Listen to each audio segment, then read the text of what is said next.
Most dangerous countries in the world, now partly controlled by Russian mercenaries and using the region to support some of their fighting in Ukraine.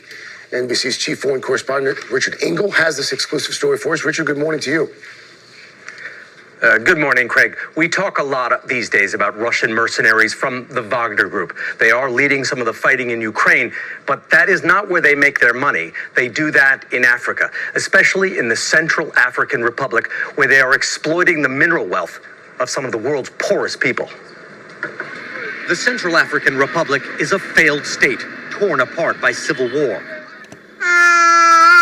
In the capital, Bangui, I saw children starving to death at the only pediatric hospital. What's it like for you, as the director here, to see all these cases? It upsets me, she says. Mothers don't have money to buy food, and the children fall into this state. They are young victims of Africa's resource curse. Desperately poor people living on land with vast, untapped wealth. Here, it's gold and diamonds, but they're not lifting people out of poverty.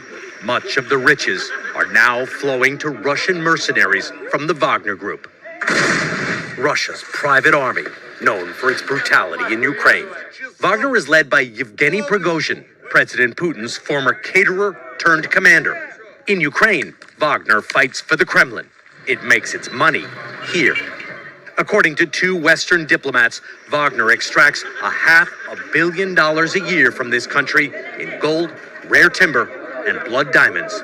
This woman, who asked us to conceal her identity for her protection, lived near the village of Indasima, where her husband was a gold miner. She told me how Russian mercenaries drove the villagers away.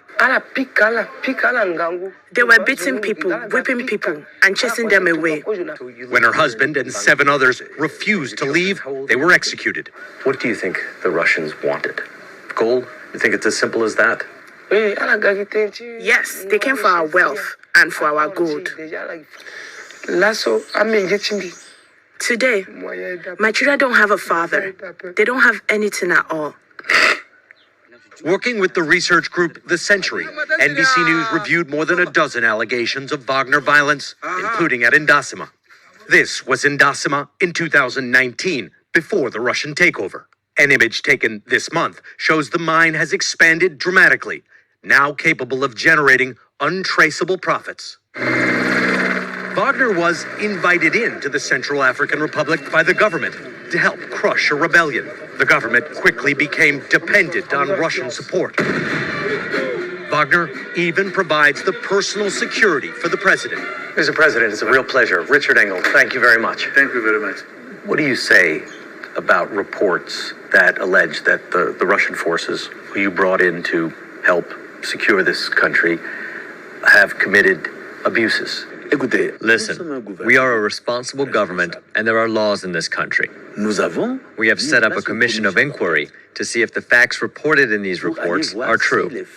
The government relies on Wagner to survive. Wagner pays itself in gold. The people are left starving.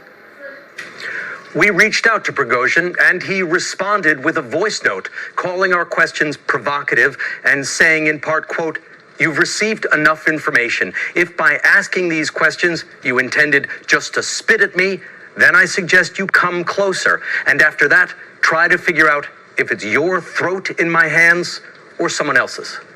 Craig? Dear God. All right. Important reporting. Our chief foreign correspondent, Richard Engel. Richard, thank you.